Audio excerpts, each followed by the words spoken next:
यिनका भाग धक्कुसँग राजीनामा देऊ राजीनामा कति रोएका भनेको राजीनामा देऊ राजीनामा हटाऊ समर्थन किन गरिरहन्छौ फिर्ता लैजाऊ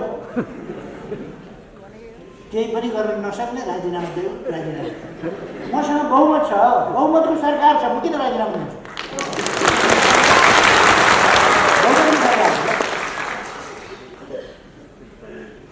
बहुमतबाट हटाउन मन छ भने फिर्ता लैजाऊ चाहिएको छैन तिम्रो समर्थन लैजाऊ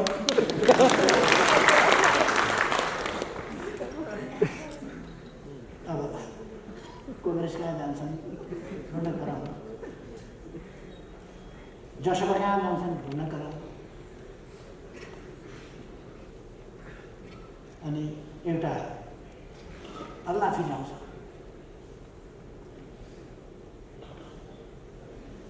केपी ओलीले टिकट दिएन भने चिन्ता नगर्नुहोस् म दिन्छु टिकट त बस पार्कमा भाडा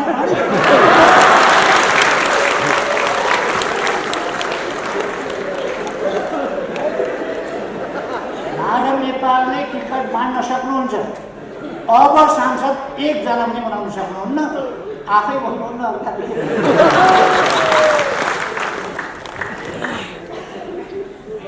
म उहाँहरूलाई अहिले पनि भन्न चाहन्छु पार्टीबाट उहाँहरूले यति उपद्रव गर्दा पनि निष्कासन गरिएको छैन आत्मालोचना गरेर फर्केर आउनुहोस् आफ्नै पार्टी हो आउनुहोस् तपाईँहरूलाई आफ्नै पार्टीको रूपमा व्यवहार आउनुहोस् सबै मिलेर केपी ओलीलाई हराउँछ एकले त च्याउँदै नच्यायो हामी एक्लै कोसँग मिलेर आउँछ अब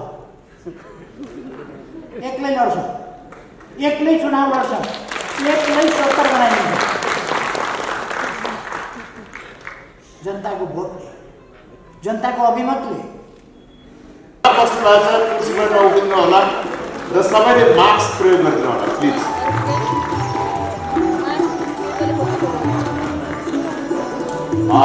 कार्यक्रमलाई सुचारू गर्ने क्रममा अघि मैले भने यहाँहरूलाई हाम्रा अग्रज वामपन्थी नेता मार्क्सवादी साहित्यकार चिन्तक विचारक अन्वेषक कमरेड बोधनाथ प्रसिद्धको उपस्थिति रहेको छ उहाँलाई हामीले सम्मान गर्ने कार्यक्रम रहेको थियो कृपया दोसल्ला काँच ल्याइदिनु होला सम्माननीय प्रधानमन्त्रीज्यूको बाहुलीबाट दोसल्ला प्रदान गरेर प्रदत्त गरेर आदरणीय डाक्टर बोधनाथ प्रसिद्धज्यूलाई सम्मान गरिदिनु हुन म हार्दिक अनुरोध गर्दछु र यो सम्मान ग्रहण गरिदिन म श्रद्धेय बोधनाथ प्रसिद्धज्यूलाई हार्दिक अनुरोध गर्दछु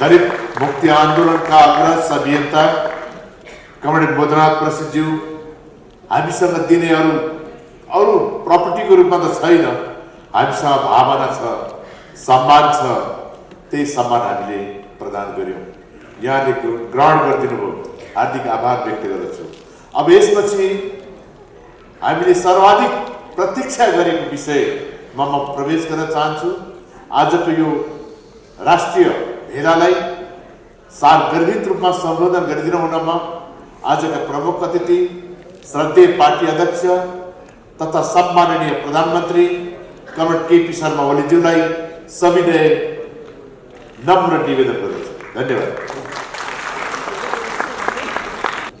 सम्पूर्ण उपस्थित साथीहरू दिदीबहिनी तथा दाजुभाइ आज तपाईहरुको यो बृहत राष्ट्रिय भेला यहाँ आयोजना भइरहेको छ म यस भेलाको उपलब्धिपूर्ण भव्य सफलताको निम्ति हार्दिक शुभकामना भन्न चाहन्छु। हामीले सामाजिक जागरणको क्षेत्रमा उत्पीडन विरुद्ध, अन्याय र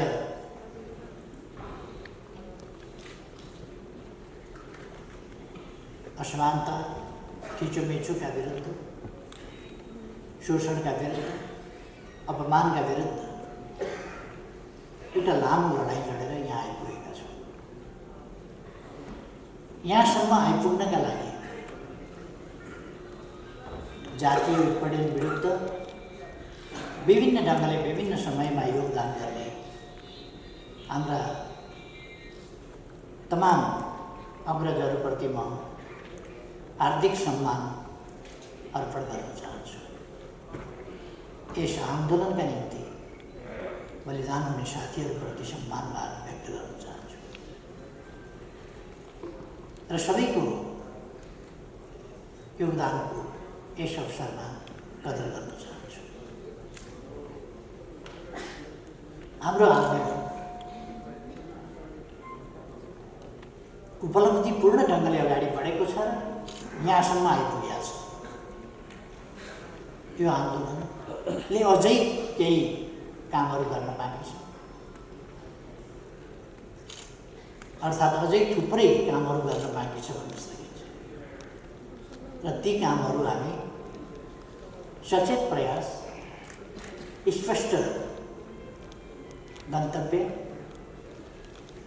स्पष्ट नीति र कार्यक्रमहरूका साथ, कार्ययोजनाका साथ अगाडि बढेर सम्पन्न गर्नेछौँ।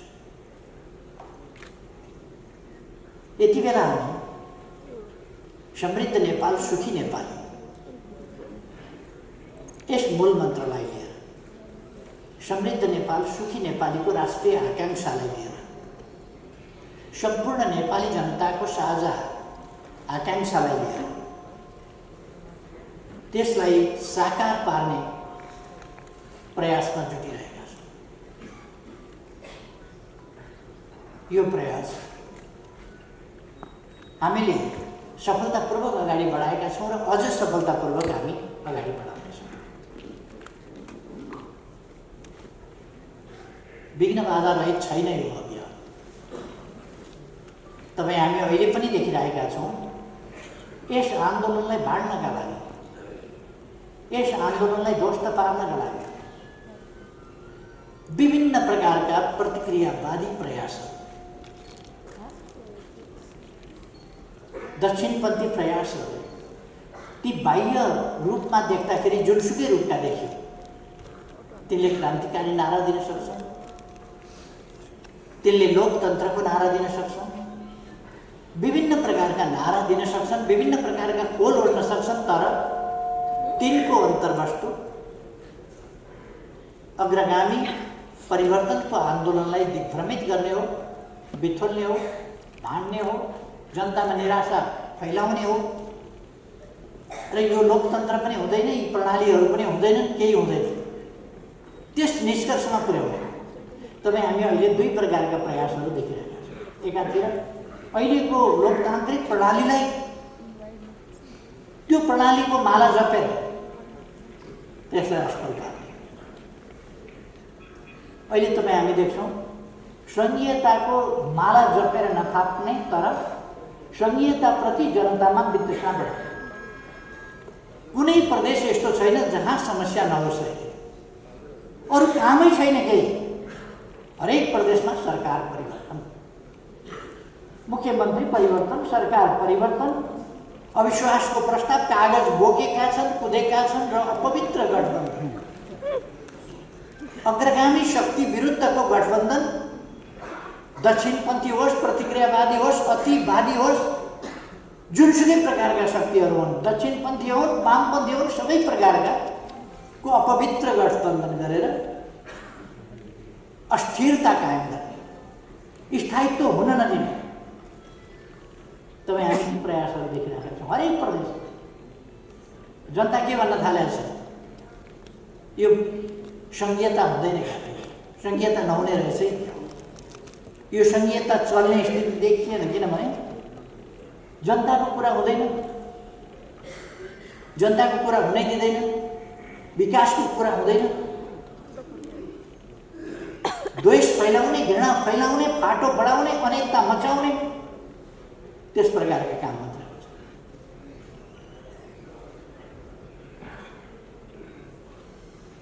एउटा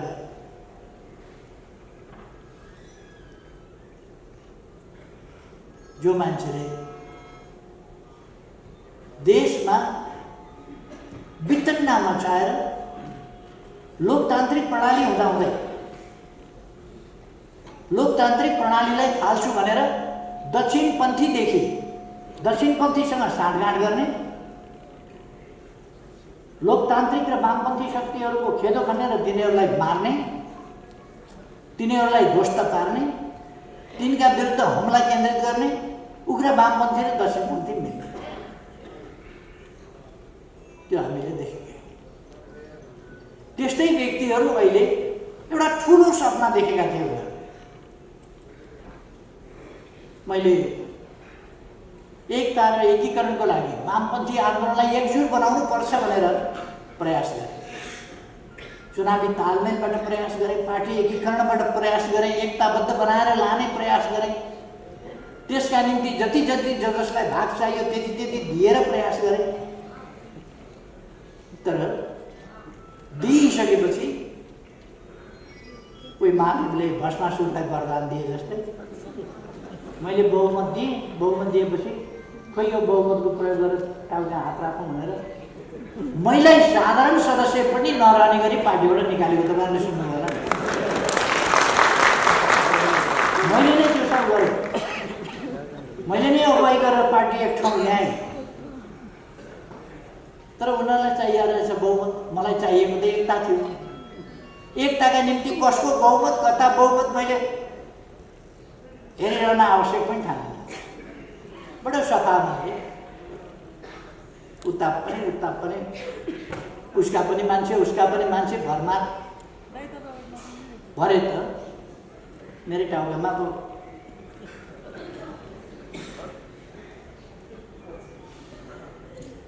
त्यो टाउकामा हात राख्ने ल्याएको मात्र होइन, मेरो त टाउकामा राखिसके। पार्टी अध्यक्षबाट निकालेको सुन्नुभयो होला, दलको नेताबाट निकालेको सुन्नुभयो होला, पार्टीको साधारण सदस्यताबाट पनि निष्कासन गरेको पनि सुन्नुभयो। अथवा तमासा, ओहो केटाकेटीलाई दसैँ आएर आँगनमा नाचे जस्तो अघि जात्रा गरेका छन्, लड्डु खाएका छन्, कब्जा गऱ्यौँ, हामीले पार्टी कब्जा गऱ्यौँ, केपी ओली समाप्त पार्यौँ, कम्युनिस्ट आन्दोलन अब ध्वस्त पार्छौँ। उनीहरूको त खपिसक्नु भयो, कम्युनिस्ट आन्दोलन ध्वस्त पार्छौँ। अब केपी ओलीलाई भित्तैमा पुर्याइदिन्छु भन्छ कोही, भित्तामा पुर्याएर टाँस्छु भन्छ कोही। मलाई मिथिला चित्र हुन्छ नि एउटा भित्ता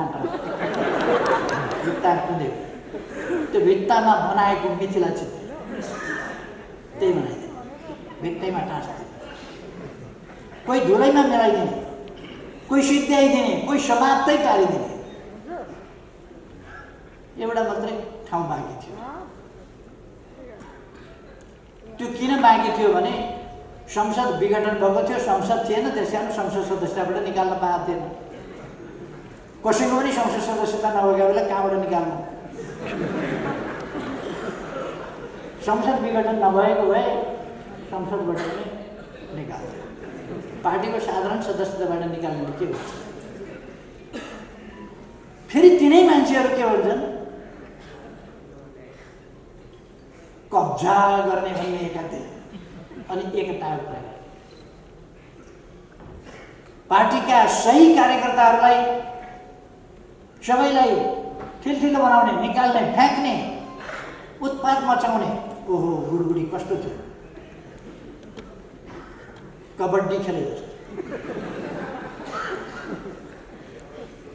यी सबै के हुन् भने हाम्रा लागि नयाँ कुरा होइन, हाम्रा लागि नयाँ कुरा होइन नि। मैले विगत 55-56 वर्षमा 55-56 वर्षको राजनीतिक इतिहास, आफ्नै अनुभव, आफ्नै भोगाइमा यस्ता हमलाहरू आइरहन्छन्, यस्ता उतार चढाव भइरहन्छन्। हामी यत्तिकै आन्दोलन अगाडि बढाएका छैनौँ। हामीले सुरु हाइवेबाट अगाडि बढ्न पाएका होइनौँ। कहिले उकाली चढ्नु पर्यो, कहिले ओह्राली चढ्नु पर्यो, कहिले पछारिनु पर्यो, कहिले विभिन्न खालका कुराहरू, कहिले जेल पर्नु पर्यो, कहिले कुटाइ खानु पर्यो, कहिले जेल फोडेर निस्किनु पर्यो। त्यस्ता अनेक खालका उतार चढावहरू र कठिनाइहरू हामीले झेलेर आएका छौँ। अहिले पनि कठिनाइहरू छन्, व्यवधानहरू छन्। पार्टी फोड्नका निम्ति एक थरी तत्त्वहरू हामी एमाले नै हो, एमाले नै बलियो पार्नका लागि अर्को पार्टी बनाउँदैछौँ भनेर लागिरहेका छन्। जिल्लामा अर्को पार्टी बनाउँदैछन्, एमाले नै बलियो पार्न भन्दैछ। पार्टी फुटाउने मलाई निकाले, ईश्वर पोखरेललाई निकाले, अरू साथीहरू निकाले, केही नसकेपछि अहिले 4 जना साथीहरू निकाले। हामी त निकाले ठाउँबाट फेरि उहाँहरूले हटाएको भनेको बदल गरिदियौँ हामीले।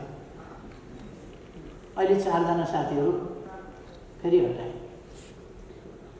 अब आज अर्को पनि घोषणा गर्छ। एक ठाउँ मात्रै होइन, उनीहरू प्रदेशमा पनि अशान्ति, हरेक ठाउँमा अशान्ति। प्रदेशमा पनि सदस्यहरू निकालिरहेका छन्। ठिक छ, अहिलेसम्म उनीहरूको हामीले जिताइदिएका सदस्य छन् निकालेर अहिलेसम्म। अबको चुनावबाट एउटा आउँदैन, के निकाल्छ? अबको चुनावबाट एउटा आउने वाला छ, अनि के निकाल्छ? निकाल, धित मार, रहर पुर्याउ। अहिले नै फेरि यो मौका आउँदैन। हामीले जिताइदिएका थियौँ र अलिकति सदस्य छन्, निकाल्न पाइयो। हामीले टाँसिदिएका जुगा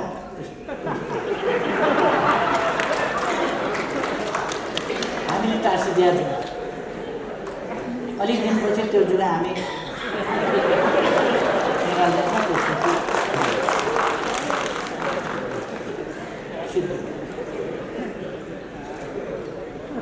फेरि उनीहरू मान्छे निकालेछन्, कारबाही गरेछन्, सिद्ध्याउँछौँ भनिरहेका छन्। तपाईँहरूले सुन्नुभयो,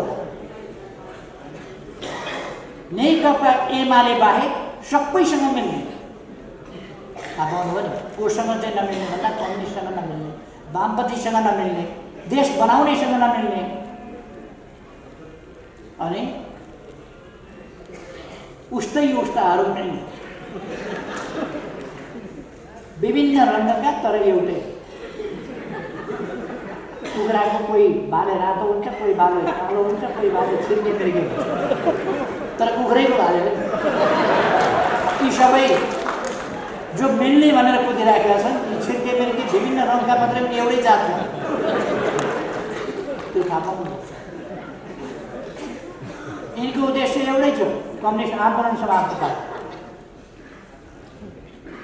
थालेका देशै ध्वस्त पार्नबाट थियो, देशै ध्वस्त पार्नबाट थालेको थियो। त्यहाँबाट हामीले जोगाउँदै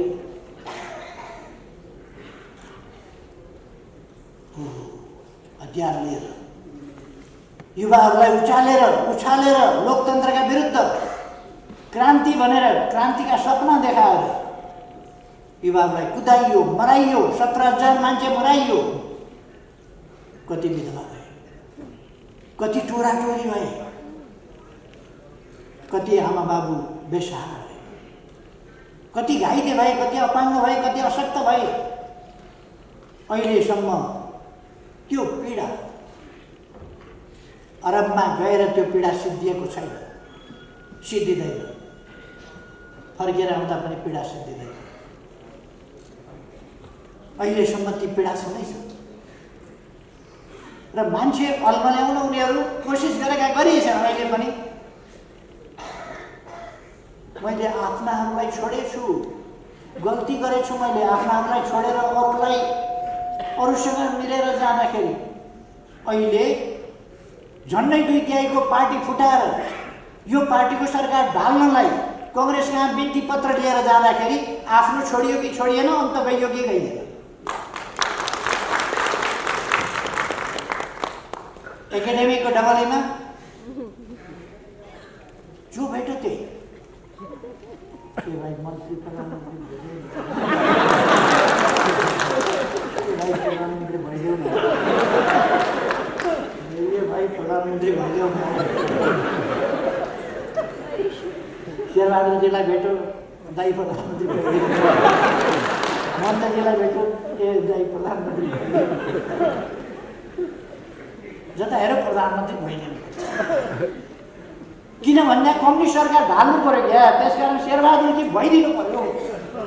यो देशलाई अगाडि बढाउन शेरबहादुरजी प्रधानमन्त्री भइसक्नु पर्यो, भइदिनु पर्यो। कम्युनिस्ट आन्दोलन बचाउन, कम्युनिस्ट आन्दोलनको एकता बचाउन यस्ता नकली कुरा गर्ने तत्त्वहरू अहिले पनि छन्, सल्बलाइरहेका छन्। यी चुनौतीहरू हाम्रा अगाडि छन्। तर म साथीहरूलाई ढुक्कले भन्न चाहन्छु, तपाईँहरू ढुक्क रहनुहोस्। यस्ता छद्मवेशी, वामपन्थी विरोधी, कम्युनिस्ट विरोधी, प्रगति विरोधी, अग्रगामी आन्दोलन विरोधी, राष्ट्रियता विरोधी, लोकतन्त्र विरोधी यस्ता तत्त्वहरूलाई सफलता साथ अगाडि जान दिने छैन। यिनका अपराधी उद्देश्यहरू सफल हुन सक्ने छैन। ढुक्क हुनुहोस्। यी सफल हुन्थे भने त साधारण सदस्यबाट मलाई निकाले होइन, यी सफल हुन्थे भने कति फेरि सफल भइन्थ्यो साधारण सदस्यताबाट। मैले त्यति बेला भनेको थिएँ, मान्छेले कहिले कहिले पत्याउँदैन, तर अलिकति हो उस्तै पऱ्यो भने चेसमा प्यादाले मन्त्री खान्छ, प्यादाले मन्त्री खान्छ चेसमा। भुसुनाले लामखुट्टेले हात्ती खान्छ, उपियाँले मान्छे खान्छ, कति खान्छ। यिनीहरूले कम्युनिस्ट आन्दोलन खान्छु भनेको त्यही हो, उपियाँले हात्ती खान्छ। किर्नाले भैँसी खाँदैन, खान्छ नि। किर्नाले भैँसी खाँदैन, किर्नाले भैँसी खान्छ हो। यिनीहरूले गरेको हामीलाई कारबाही त्यस्तै, किर्नाले भैँसी खान्छ। किर्नाले भैँसी खान्छ, खै मनको यिनको रहर हो। तर हामी किर्नाकै ठाउँमा हुन्छ, भैँसीकै ठाउँमा।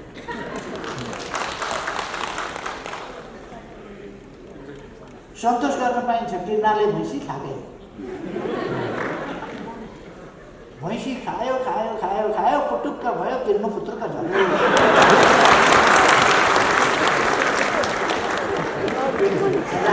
भैँसी खायो, पुटुक्क भयो, पुत्रुक्क झऱ्यो। अहिले किर्ना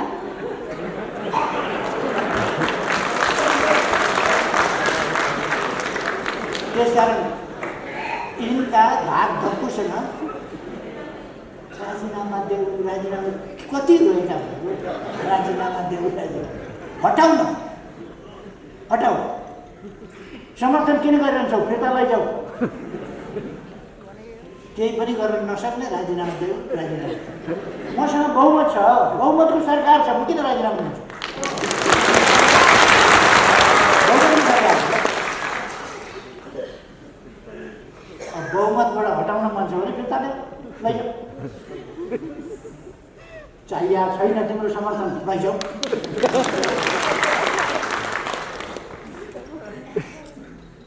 अब कांग्रेस कहाँ जान्छन् भन्न गराउनु, जसपा कहाँ जान्छन् भन्न गराउनु। अनि एउटा अल्लाफी जाउँछ,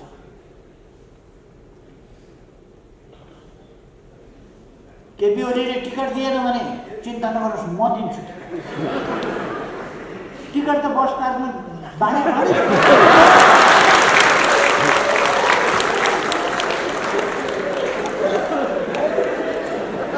माधव नेपालले टिकट बाँड्न सक्नुहुन्छ। अब सांसद एकजना पनि बनाउन सक्नुहुन्न, आफै भन्नुहुन्न।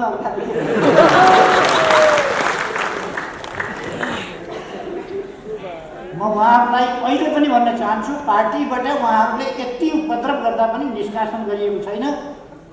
आत्मालोचना गरेर फर्केर आउनुहोस्, आफ्नै पार्टी हो, आउनुहोस्, तपाईँहरूलाई आफ्नै पार्टीको रूपमा व्यवहार गर्नुहोस्, आउनुहोस्। गल्ती महसुस गरेर आउनुहोस्। उहाँहरूलाई गल्ती महसुस गरेर आएर पार्टीमा काम गर्न बिना भेदभाव दिइन्छ। तर गुटबन्दी चल्दैन, गुटबन्दी हुँदैन। समूहगत रूपमा पार्टीले कुनै गुटलाई मान्यता दिएर कुरा गर्दैन, समूहगत रूपमा कुरा हुँदैन।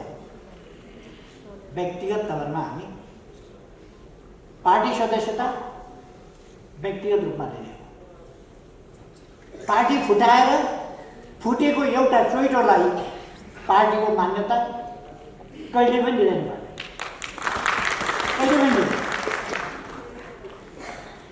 व्यक्तिगत तवरमा माधव नेपालजी आएर पार्टीमा काम गर्छु भन्नुहुन्छ भने अहिलेसम्म गरेका अपराधपूर्ण क्रियाकलापको क्षमायाचना गर्नुहोस्। मसँग पर्दैन, यता फर्केर पर्दैन, त्यहाँबाट उता फर्केर गर्नुहोस्, जनतातिर फर्केर गर्नुहोस्, नेपालभरिका देशभक्तहरूतिर फर्केर गर्नुहोस् आत्मालोचना। परिवर्तन चाहने जनतामाथि, विकास चाहने जनता उहाँमाथि गरेको षड्यन्त्रका विरुद्ध जनता सचेत भइसकेछ। मेरो केही लागेन, गल्ती महसुस गर्छु, क्षमा याचना गर्छु भन्नुहोस्, आउनुहोस्, काम गर्नुहोस्, डरला चाहिँ काम गर्नुहोस्।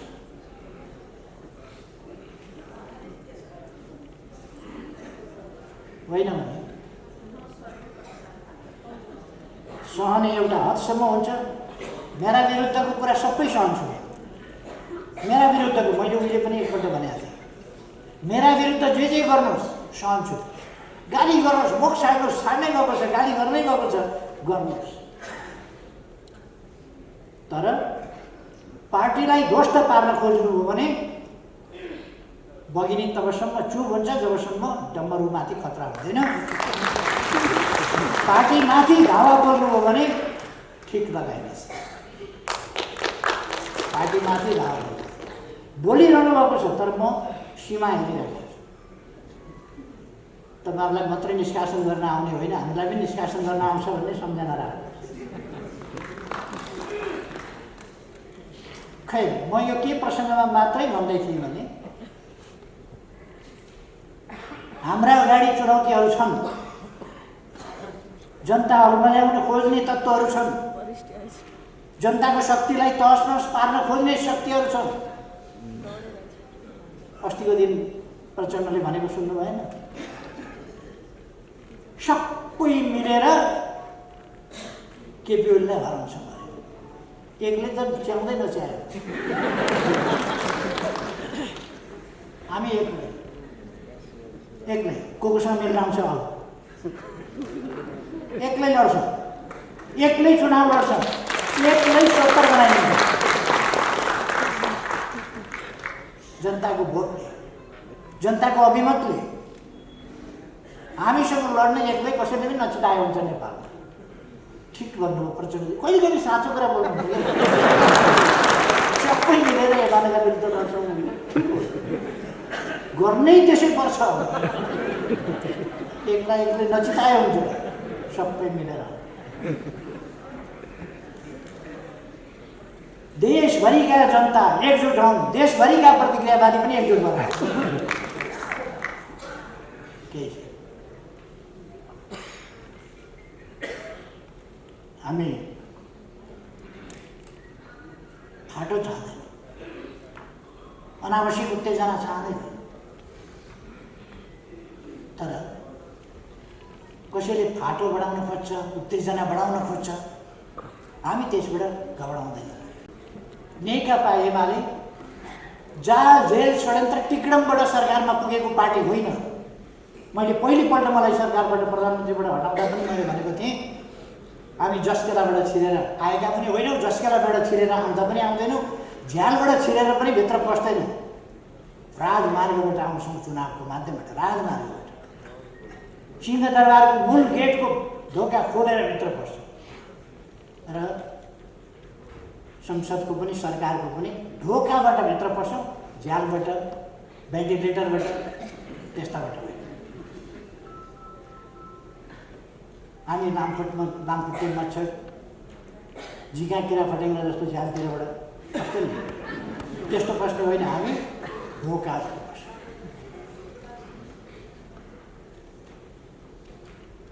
अहिले कस्तो छ, चुनावबाट हामी आयौँ, जहाँ जे टिक्डम यताको गोटी उता सारे उता गोटी उता सारे गरेर सरकार बनाउने खेल चलिरहेको छ, खेल चलिरहेको छ।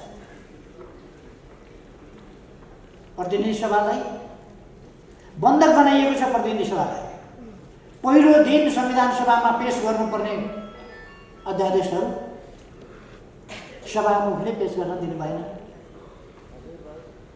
उहिले हामीले एमसीसी संसदले निर्णय गर्नु पर्यो, एमसीसी संसदले निर्णय गरोस्, निर्णयका लागि संसदमा हामीले प्रस्तुत गरेका छौँ, सभामुखले निर्णयार्थ पेश गर्नुहुन्न। के हो? सभामुखले कुनै मर्यादा मान्नु पर्दैन। सरकारले पेश गरेको प्रस्ताव रोक्ने अधिकार सभामुखलाई हुन्छ। सरकारले पेश गरेको चिज सभामुखले निर्णयार्थ संसदमा पेश गर्नु पर्दैन, पेश नगर्ने। उहाँलाई कानुनको संविधानको केही मतलब छैन, स्थितिको मतलब छैन, विधिको मतलब छैन, बलजफ्ती बलजफ्ती। नेपाली कांग्रेस एक शब्द बोल्न सक्छ? अहिलेको सरकार प्रतिगामी भयो अरे, तानाशाह भयो अरे। सरकारले पेश गरेको संसदमा पेश गरेको प्रस्ताव निर्णयार्थ सभामुखले पेश नगर्दा नेपाली कांग्रेस मुखमा पानी हालेर किन बस्छ? यो लोकतान्त्रिक अभ्यास हो कि होइन? किन बोल्दैन? बोल्नुहोस्, नेपाली कांग्रेसका नेताहरू बोल्नुहुन्न, किनभने त्यहाँ साँठगाँठ खोजिरहनु भएको छ। साँठगाँठ खोजिरहनु भएको छ। साँठगाँठको भर्याङ चढेर जनताको अभिमतबाट होइन, साँठगाँठको भर्याङ चढेर सरकारमा पुग्न खोजिरहनु भएको छ। त्यसकारण बोल्न सक्नुहुन्न। किन भन्नुहुन्न? सरकारले संसदमा पेश गरेको प्रस्ताव हिजो त सम्झौता त उहाँले गर्नुभएको थियो। नेपाली कांग्रेस र माओवादीको संयुक्त सरकारले त्यो निर्णय गरेका थियो। हामीले संसदमा पुर्यायौँ। उहाँहरूलाई के गाह्रो पऱ्यो? निर्णयार्थ सभामुखले पेश नगर्ने अनि कोही पनि नबोल्ने।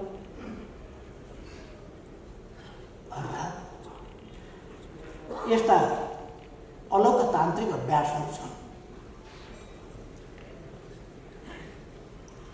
फागुन 23 गते दुईटा पार्टी मिलेर दर्ता गरेको पार्टी अर्काका नाममा दर्ता गरेको रहेछ, अर्काका नामसँग जुधायो। त्यो रद्द भयो, दर्ता बदर भयो। दर्ता बदर भएपछि दर्ताभन्दा अगाडिको स्थितिमा गयो। अगाडिको स्थितिमा गएपछि अदालतले भन्यो कि उनीहरूलाई फेरि दर्ता गर्न मौका दिनु। निर्वाचन आयोगले 15 दिनको समय दियो। निर्वाचन आयोगले 15 दिनभित्र तपाईँहरू नयाँ नाम लिएर दर्ता गर्न आउनुहोस् भन्यो। मैले पुष्पकमल दाहाल प्रचण्डलाई फोन गरेँ। उहाँले मेरो केन्द्रीय कमिटीको बैठक छ, बैठक सिद्धिने बित्तिकै म तपाईँलाई फोन गर्छु र भेटौँ न। एकछिनपछि हेर्छु अनलाइन खबर सबरमा आयो। केपी ओलीले मलाई फोन गरेका थिए, भेटौँ भनेका थिएँ। मैले भेट्न मन थिएन, मैले टार्दिएँ, भेट्दिनँ त भन्ने। तर केन्द्रीय कमिटीको बैठक छ, मैले भेट्न सक्दिनँ भनेर मैले पन्छाइदिएँ। म भेट्दिनँ भनेर धौस आयो अखबार। निर्वाचन आयोग नजाने, पार्टी दर्ता नगर्ने, नमागेको न्याय दियो भन्ने, अदालतलाई आरोपित गर्ने। हामीले त अदालतलाई कहिले पनि आरोप गर्दैन। अदालतको फैसला चित्त बुझेन। अहिले हेर्नुहोस् त, न संसद चल्छ न सरकार चल्न दिन्छन्। यस प्रकारको स्थिति अहिले त हामी त अब 18 दिनपछि त चुनावमा जान्छौँ। 18 दिनपछि चुनाव हुन्छ।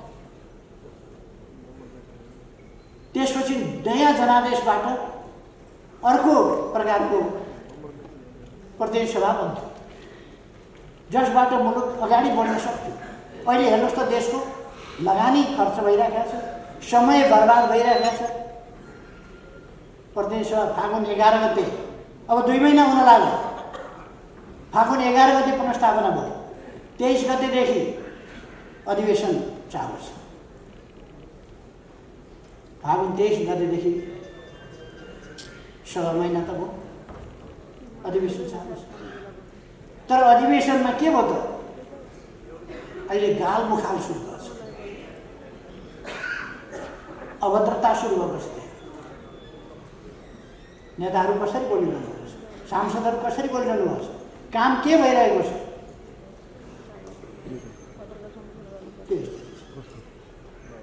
त्यसले अस्थिरता ल्यायो। नयाँ सरकार बन्न सक्ने अवस्था छैन। फेरि पनि एउटा अस्थिरताको अन्यलको स्थितिमा अगाडि बढेको छ।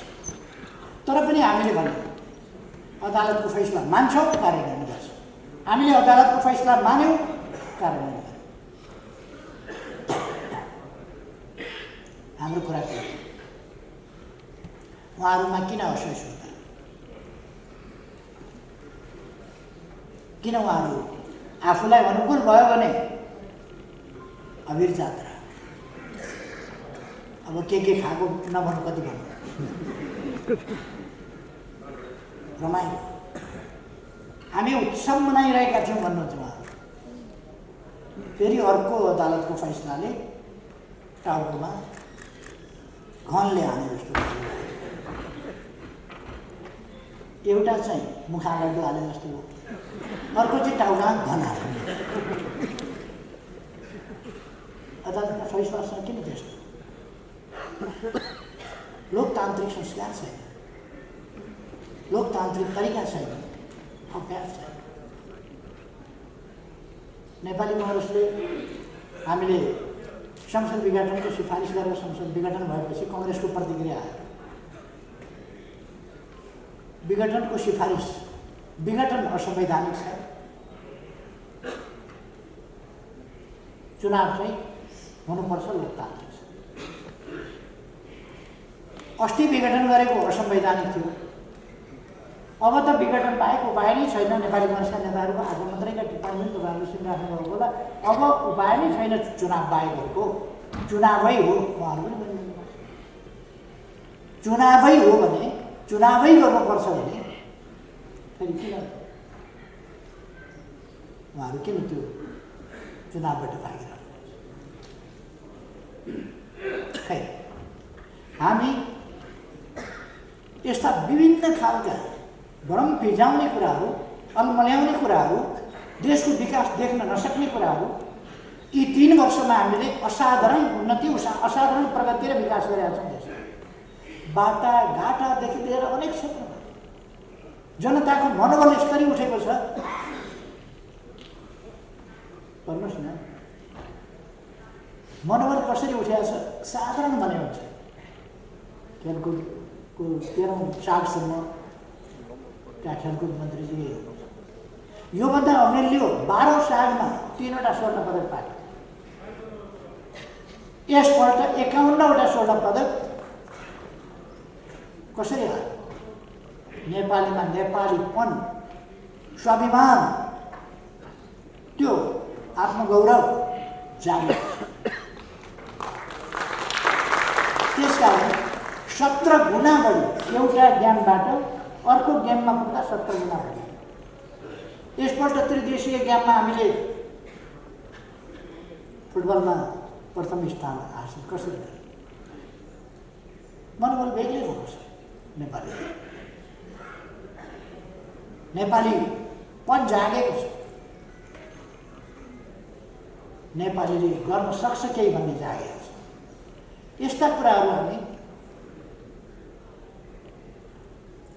पानी जहाजभन्दा कमसेकम अहिले स्टिमर त चल्न थालेका छन्, जेट बोट त चल्न थालेका छन् हाम्रा कोसीमा गण्डकी। बाल्टीमा कागजका पानी जहाज बनाएर बाल्टीमा कुदाएको होइन नेपाली काङ्ग्रेसका कार्यकर्ताले। हिजो त त्यसरी कुदाएका हुन् नि। आज त्यही नेपाली काङ्ग्रेसका साथीभाइहरू कमसेकम जेट बोटमा हिँड्दा, स्टिमरमा हिँड्दा राम्रो भएको छ, आनन्द भएको छ, छिटै पुगिन्छ, सस्तोमा पुगिन्छ, समयको बचत, हरेक कुराको बचत। वीरबाट लड्नुला भन्ने छैन, यस्तो छैन, सुरक्षित यात्रा, खुसी भएर छ। यो अझै विकास भइरहेको छ। हामीले यसबिचमा धेरै सडक पुलहरू बनाएका छौँ, बाटाहरू बनाएका छौँ। तपाईँहरूलाई मैले भन्नु पर्दैन बाटाहरूको प्रगति के छ। देशभरि नै अहिले भर्खरै 165वटा निर्वाचन क्षेत्रमा रणनीतिक बाटाहरूको हामीले शिलान्यास गऱ्यौँ। अब ती निर्माण हुँदैछ। एकैचोटि 165वटा, 309वटा अस्पतालको एकैचोटि शिलान्यास गरेँ। एकजना मित्रले मैले शिलान्यास यसरी गऱ्यौँ, यसरी काम सुरु गरेका छौँ भन्दा उद्घाटन पनि हुनु पर्यो, शिलान्यास मात्रै गरेर भएन। सुनकोशी मरिन डाइभर्सनको शिलान्यासको कुरा भयो, अरू कुराहरू भयो। उद्घाटनका कुरा उहाँहरूले सुन्नु भएन चाहिँ कि क्या हो, मैले त भनेको थिएँ। म सबैलाई भन्न चाहन्छु, उद्घाटन यति धेरै उद्घाटन भइरहेका छन्। मेलम्ची भनेको काठमाडौँका जनताले नसुनेको थिएन। बेसरी सुनेको थियो दशकौँदेखि मेलम्ची। यी 3 वर्ष यस्तो स्पिडमा काम गरियो कि काठमाडौँमा पानी ल्याइयो, धारामा पानी ल्याइयो, अझै दोस्रो चरणको याङ्ग्री र लाग्यो। दुईटाको पनि 17 करोड लिटर गरेर 51 करोड लिटर काठमाडौँमा पानी आउँछ। पहिले 17 करोड लिटर मेलम्चीबाट आउँछ। पहिले सुरु गरिएको संरचना 17 करोड लिटरको थियो, त्यो आएको छ। सुरु भएको थियो तर त्यो पुरा हुने कहाँ टाढाको कुरा थियो। काठमाडौँ कागापुल भइरहेको छ, मेलम्चीको गफ भइरहेको छ, काम सम्पन्न भएको छैन। सम्पन्न नगरी उद्घाटन गर्ने कुरा भएन। अहिले सम्पन्न गरेर उद्घाटन गर्ने हामीले। अनि पुनर्निर्माण, भूकम्पपछिको पुनर्निर्माणका कत्रा कामहरू भएका छन्। अहिले यस वर्ष मात्रै पहिरो, बाढी र आगलागी। बाढीबाट अलिक कम भएको छ, आगलागीबाट पनि थुप्रै भएको छ, पहिरोबाट असाधारण क्षति भएको छ। 3000 घर हामीले यसपल्ट बनाउनु भएको छ र 3000 घर यसपल्ट हामी बनाउने भएको छ। क्षति भएका कुरा यस्ता थुप्रै कामहरू विभिन्न ठाउँमा खानेपानी पम्पिङ विधिबाट खानेपानीका कार्यक्रमहरू, बिजुलीका कार्यक्रमहरू, डालकेबर मुजफ्फरपुर सब स्टेसन, विशाल सब स्टेसन, नेपालको सबभन्दा ठुलो सब स्टेसन, त्यो सुरु गरेर त्यसलाई हामीले सम्पन्न गरेका छौँ। आफैले सुरु गरेर आफैले सम्पन्न। म्याग्दी र कुष्मा त्यो सुरु गरेका छौँ। अरू विकास निर्माणका कामहरू, ट्रान्समिसन लाइनहरू, केबल कारहरू, हवाई मैदानहरू, राति पनि उड्न सक्ने गरी विस्तार गर्ने कामहरू व्यापक रूपमा भएका छन्। भैरवा पोखरा, भैरवा अब लगभग तयार हुने स्थितिमा पुगेको छ। राम खबर पऱ्यो भने सम्झिने राम, मान्छे खबर पऱ्यो भने राम राम, बित्यो भने राम राम भन्ने। राम कहाँ हुन्, कहाँ जन्मिया हुन् थाहा थियो। अहिले त नेपालमै राम जन्मिया थाहा हो र त्यहाँ अब विशाल मन्दिर बनिन्छ। यसरी कति विकास निर्माणका थुप्रो कामहरू भएका छन्। शिक्षा क्षेत्रमा स्वास्थ्यको क्षेत्रमा यस्तो कोभिड-19 जस्तो महामारी फैलिरहेका बेला पनि भारतमा एक दिनमा 1,77,000 कोभिड सङ्क्रमित बढेको छ। 1,77,000 हिजो भारतमा। यहाँ हामी 300 पुग्दाखेरि जनतालाई आह्वान गरेछौँ, कृपया मास्क लगाउनुहोस्, सामाजिक दूरी कायम गर्नुहोस्। मैले केही आयुर्वेदिक पक्षका कुराहरू, हाम्रा परम्परागत तरिकाहरू, विधिहरू, औषधि उपचारका कुराहरू केही बोले। ती वैज्ञानिक तथ्यमा हाम्रा पूर्वजहरूले अध्ययन अनुसन्धान गरेर खोज गरेर निकालेका तथ्यहरूमाथि, प्रयोगबाट निकालेका निष्कर्षहरूमाथि आधारित भएर मैले भने त्यसको मजाक उडाउनै व्यस्त छ केही मान्छेहरू। हामी राष्ट्र निर्माणको एउटा महाअभियानमा छौँ र यस महाअभियानलाई हामीले तलमाथि पर्न दिनु हुँदैन। हाम्रो काम राष्ट्र निर्माण हो। यस देशलाई सुशासनयुक्त, पारदर्शी, स्वच्छता भएको, भ्रष्टाचार रहित, गरिबी नभएको एउटा सम्पन्न विकसित देश बनाउनु छ। हामीले नेपाललाई अल्प विकसित राष्ट्रबाट अब विकासशील राष्ट्रमा संयुक्त राष्ट्र सङ्घमा एउटा समितिले सिफारिस गरेको छ। अब हामी सिफारिस भइसकेका छ, अब घोषणा हुन बाँकी छ। सिफारिस हुनु भनेको एक ढङ्गले घोषणा हो। हामी अल्प विकसितबाट अब विकासशील राष्ट्रमा अगाडि बढेका छौँ।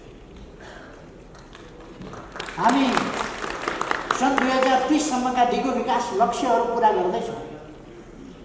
ती पुरा गर्नका लागि हामीले 8वटा विशाल औद्योगिक क्षेत्र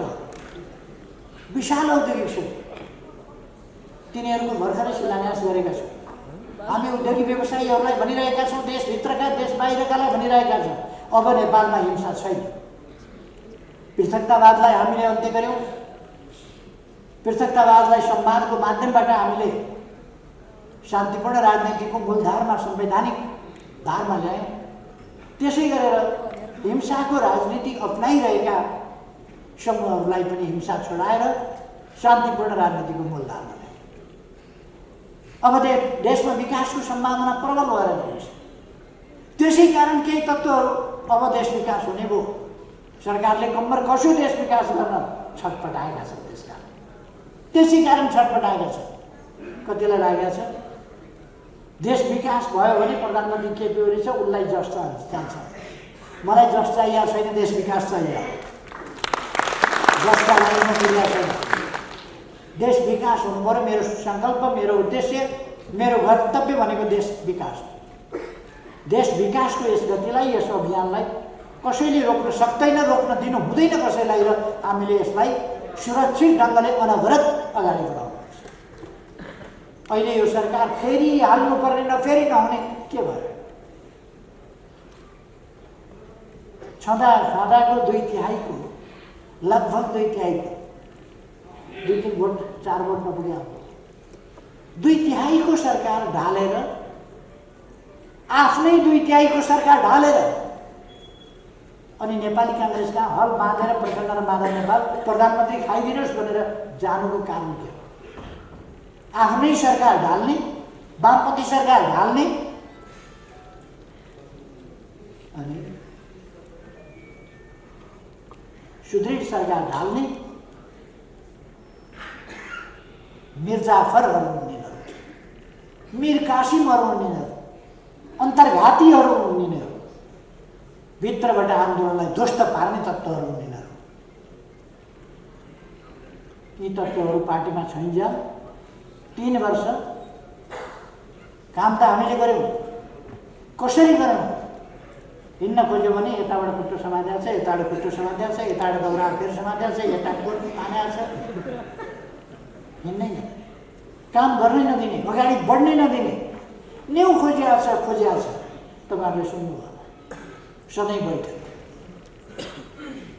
बैठक मलाई बोलायो भनेको छैन। बैठक बोलाइ निवेदन चाहिँ पत्रिकामा देख्छु। बैठक बोलाइ छलफल हुनु पर्यो, छलफल। म त हैरान के भयो भने छलफल बाहेक केही भन्दै भन्दैन। बिहानदेखि बेलुकासम्म बस्यो छलफल, बिहानदेखि बेलुकासम्म बस्यो छलफल। छलफल के को भन्दा मेरो त कुर्सी नै उडाइदिएको छ। म हस्पिटलबाट ट्रान्सप्लान्ट गर्न आएँ, नजिकै बस्न मिल्दैन। मलाई इम्युन सप्रेस गरेको हुनाले नजिकै बस्न मिल्दैन थियो। त्यसकारण सेक्युरिटीले कुर्सी अलिक पर लैदिएर कुम जोडेर मसँग बस्न पाइनँ भनेर को हो कुम जोडेर बस्न दियो, कुर्सी पर सारिदिएछ। त्यसैमा आज एक दिन पनि त्यसैमा, भोलि पनि त्यसैमा, यसमा छलफल हुनु पऱ्यो भन्छन्। अब त्यो एमाको उर्तिर सार्न बस्यो भइगयो नि, कति छलफल उर्तिर सार्नै बस्ने के छलफल, त्यसमा के चाहिन्छ छलफल? मैले त्यो त निर्देशन पनि दिएको होइन, मैले थाहा पनि पाएको होइन। छलफल गरेर के निस्किन्छ त्यसबाट? छल पार्टीको काम छलफल भनेको किचकिच, छलफल भनेको किचकिच, त्यो किचकिच गर्ने मात्रै काम, सधैँ काम गर्ने।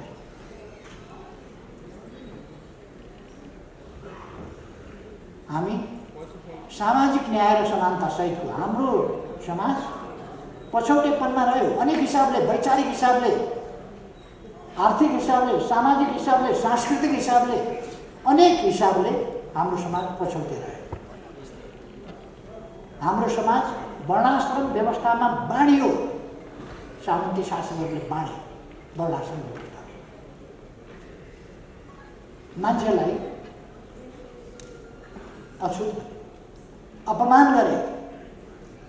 के चल्दैन, पानी चल्दैन, के चल्दैन भन्दै गए। श्रमजीवी वर्गलाई अपमान गर्दै गए। श्रमका आधारमा जात तोक्ने र त्यसलाई श्रमिकलाई अपमान गर्ने, श्रमजीवीलाई अपमान गर्ने परिपाटी लगाउँदै गए। यस्ता थुप्रै कुराहरू भए। हाम्रा दिदीबहिनीहरूलाई बोक्सी भनेर आरोप लगाउने, त्यस्ता अन्धविश्वासहरू फैलाए। कसैलाई छाउपडी भनेर अपमान गर्ने, अमानवीय जिन्दगी बाँच्नु पर्ने, त्यस्ता कुराहरू। कस्तो पहिरन लाउन पाउने, कस्तो लगाउन नपाउने, कसले जुत्ता लगाउन पाउने, कसले कोट लगाउन पाउने, कसले नपाउने, कस्तो घर कसले बनाउन पाउने, कसले नपाउने आदि नियमहरू बनाए जो अनुचित थिए। तिनका विरुद्ध सङ्घर्ष गर्ने, हामीलाई मार्गदर्शन गर्ने हाम्रा पूर्वजहरू, अग्रजहरूप्रति मैले अघि नै श्रद्धासुमन भने आदरभाव व्यक्त गरेँ। कम्युनिस्ट आन्दोलनले सधैँ सामाजिक न्याय र समानताको कुरा गर्छ। महिला र पुरुषका बीचका विभेदको अन्त्य हुनुपर्छ र समानता हुनुपर्छ। पेसा र पेसा बीचका, जात र जातका बीचका, भाषा र भाषा बीचका अनेक प्रकारका असमानता र भेदभावहरू अन्त्य हुनुपर्छ। असमानताहरू अलिकति फरक कुरा हो। भेदभाव, असमानता सहनु पर्ने हुनसक्छ, भेदभाव सहन मिल्दैन। असमानता त कोही अल्गो हुन्छ, कोही होचो हुन्छ, त्यसमा पनि असमानता होला। कोही अलिक बढी तौलको होला, कोही अलिक कम तौलको होला, असमानता होला। एकै रङका मान्छे हुँदैन, उस्तै पनि मान्छे हुँदैन, असमानता होला। दौड्दाखेरि कोही कुदेर फर्स्ट होला, स्वर्ण पदक ल्याउला, कोही दोस्रो होला, रजत ल्याउला, कोही तेस्रो होला, काँस्य ल्याउला। त्यसपछि हुनेले केही पनि नपाउला। कुद्न त दिएकै थियो, कुद्न दिनुपर्छ। निरपेक्ष समानता हुँदैन। मेहनत गर्नेले स्वर्ण पदक ल्याउँछ, म कुदेँ भने केही पनि पदक पाउँदिनँ। अब म दौडमा सामेल हुन गएँ भने पदक ल्याउँछु होला। अब मलाई अन्याय गरियो भन्ने कुरा हुँदैन। त्यहाँ कुद्नेले पदक पायो। यत्रो दिन हामी बसेका छौँ मञ्चमा। मननाथ रसिदलाई तपाईँहरूले खादा उडाउनु, सम्मान गर्नु, अरूलाई त खादा उडाउनु त भएन। किन उडाउनु भएन? यो असमानता होइन, समानता हो, यो न्याय हो। मोहननाथ प्रसिद्धले यस क्षेत्रमा सामाजिक जागरण ल्याउनका लागि, महिलाहरूलाई जगाउनका लागि, वर्गहरूलाई जगाउनका लागि, जातहरूलाई जगाउनका लागि समानताको बिगुल फुक्ने काममा अरूले भन्दा अगाडिदेखि, अरूले भन्दा चर्को गरी, अरूले भन्दा व्यवस्थित गरी, अरूले भन्दा तर्कपूर्ण ढङ्गले मोहननाथ प्रसिद्धले गर्नुभयो। त्यसै कारण तपाईँहरूले उहाँलाई सर्वोडाले सम्मान प्रकट गर्नुभयो। अथवा असमानता हुनसक्छ, छेउमा बस्नेले सम्मान पाएन, उहाँले सम्मान पाउनुभयो। असमानता त भयो, तर अन्याय भएन, भेदभाव भएन। भेदभाव हामी सहँदैनौँ, असमानता हुनसक्छ। असमानता विभिन्न कारणले हुनसक्छ, त्यो सबै कुरामा सबै हिसाबले समानता हुँदैन। सबैलाई उही पुरस्कार वितरण गर्न सकिँदैन, सबैलाई बराबर नम्बर शिक्षकले दिन सक्दैन।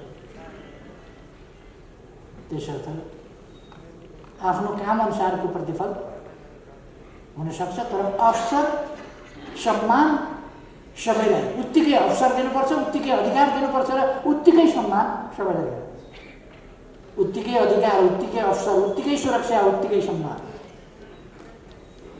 हाम्रो नारा।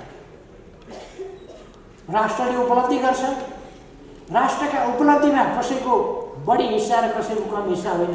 राष्ट्रका उपलब्धिमा यथोचित न्यायोचित हिस्सा सबैको हुनुपर्दछ, त्यसको प्रतिफल सबैले यथोचित ढङ्गले प्राप्त गर्नुपर्छ। त्यसका निम्ति कम्युनिस्ट आन्दोलन सदैव अग्रभागमा लडेर आएको छ। दुनियाँबाट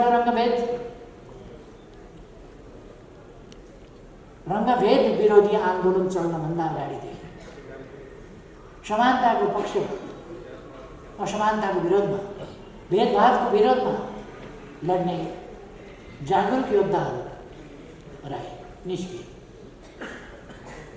जातिवादी थिचोमिचोका विरुद्ध, त्यसका विरुद्ध आन्दोलन चल्नभन्दा अगाडि जागरुक विद्वानहरू निस्किए, जसका सन्देशले गर्दा पछि समाज जागृत हुँदै गयो, आन्दोलन सङ्गठित हुँदै गयो, आन्दोलित हुँदै गयो र ती आन्दोलनका सफलताहरूले समाजलाई परिवर्तन गर्दै गयो। आज कम्युनिस्ट आन्दोलनले उठाएको सामाजिक न्याय र समानताको मुद्दा 1948बाट संयुक्त राष्ट्रसङ्घले सामाजिक न्याय र समानता भनेको छ र संयुक्त राष्ट्रसङ्घले 1948देखि अथवा अहिलेभन्दा 74 वर्ष अगाडि,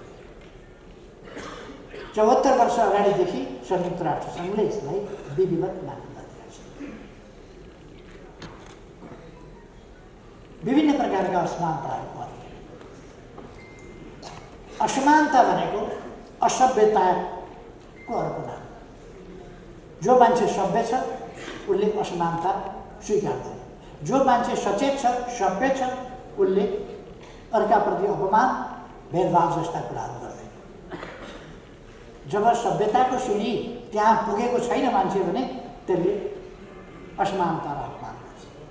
त्यस कारण म आग्रह गर्न चाहन्छु कि आजको समाजले कसैलाई पनि कुनै प्रकारको अपमान गर्नु, कुनै प्रकारको अपमान गर्नु भनेको आफैलाई अपमान गर्नु, आफै असभ्य छु भन्ने कुराको परिचय दिनु। त्यसर्थ आफै असभ्य भएको परिचय कसैले नदिनु आवश्यक छ, अबको समय दिनु हुँदैन। त्यसकारण हामी सभ्य भएको परिचय दियौँ। हाम्रो देशबाट जहाँ असमानताको जरो गाडिएको छ भित्र, हाम्रा संस्कृतिमा, हाम्रा संस्कारमा, हाम्रा प्रचलनमा जरो गाडिएको छ, त्यो जराहरूलाई खोतली खोतली निकालेर फ्याँकिदिनुपर्छ। असमानता अबको समाजलाई स्वीकार्य हुन सक्दैन। यस सन्दर्भमा पार्टीले अग्रणीको भूमिका खेल्नेछ र साथीहरूलाई सचेत गर्न, सङ्गठित गर्न र यस आन्दोलनलाई अगाडि बढाउन पार्टी हरदम तयार छ र यस आन्दोलनको अग्र मोर्चामा नै छ पार्टी। म भन्न चाहन्छु यस सम्बन्धमा हाम्रो संविधानले, त्यसै कारण हामीले हाम्रो संविधानमा मौलिक हकमा, अरू समानताका हकमा अनेक ठाउँहरूमा यसको प्रबन्धन संविधानमा प्रबन्धन गरेको। तदनुसार कानुनमा प्रबन्ध गरेका छौँ। छुवाछुतलाई दण्डनीय बनाएका छौँ, भेदभावलाई दण्डनीय बनाएका छौँ, त्यसलाई एउटा अपराधको रूपमा हामीले परिभाषित गरेका छौँ र यसलाई सामाजिक जागरणबाट सबभन्दा प्रबल रूपमा हामी सामाजिक जागरणबाट यसलाई व्यवहारिक रूपमा सार्थक बनाउँछौँ, कार्यान्वयन गर्छौँ। अर्को कुरो, सामाजिक जागरणसँगै हामी आर्थिक रूपमा समाजको आवाज.com